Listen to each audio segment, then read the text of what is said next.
Igsuon dili na gayon makadaig ang mga patay ngadto sa Dios. Maong samtang may kinabuhi pa kaigsuon, samtang buhi pa kita, mualagad ug magdaig gayud kita sa Ginoo nga matinud-anon gayon.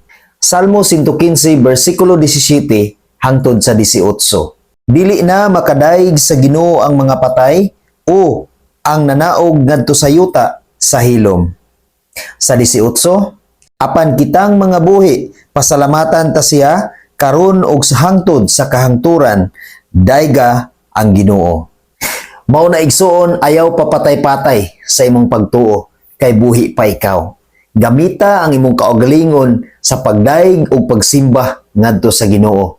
Tungod kay buhi pa ka igsuon, dili pa kapatay. Tungod kay ang mga patay igsuon, dili na gayud ka na makadaig sa Dios. Dili na gayud ka na makasimba igsuon. Meaning, kung ikaw dili na mudaig sa Dios, kung ikaw dili na musimba sa Dios, kung ikaw dili na magpasidungog sa Dios, kung ikaw dili magbuhat sa kabubuton sa Dios, sama ka sa mga patay nga dili na makadaig ngadto sa Dios. Maong igsuon, ang imong kinabuhi, gamita ka na sa pagdaig ug pag-alagad ngadto sa Ginoo. Tungod kay dili gusto ang Dios igsuon nga ang atong kinabuhi, atong gamiton sa mga kalibutanong buhat dinhi sa kalibutan.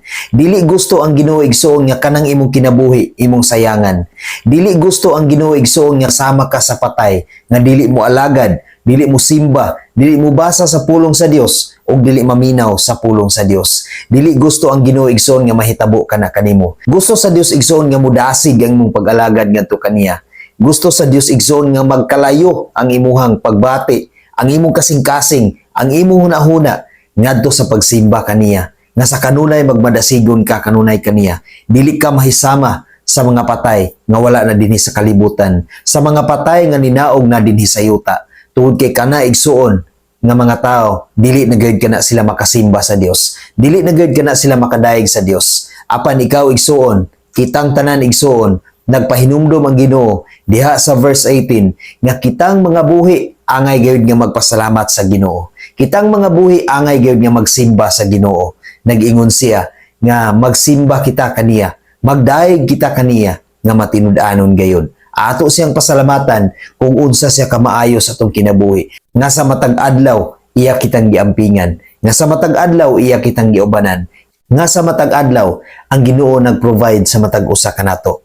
Nag-amping kanato, naghatag kanato og mayo nga hunahuna, naghatag kanato og kusog aron sa pagkinabuhi dinhi sa kalibutan. Kana nga kusog igsoon ato nang gamiton sa pagsimba o sa pagdaig kaniya sa matag adlaw igsoon, dili lang sa Domingo igsoon kundi sa matag adlaw. Dili lang ta sa Domingo mahimong buutan, dili lang ta sa Domingo mudaig o mubasa o maminaw sa pulong sa Dios igsoon, kundi sa matag adlaw atong himayaon ang Ginoo, sa matag adlaw atong dayigon ang Ginoo, sa matag adlaw atong pasidunggan ang Ginoo.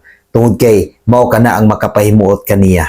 Tungod kay ang gusto sa Dios igsuon nga atong buhaton nga mahitabo sa atong kinabuhi, mao gayud ang matinud-anon nga pagpasalamat kaniya, matinud-anon nga pagdaig kaniya, dili lang karon igsuon kundi hangtod sa kahangturan. Amen. God bless sa tanan.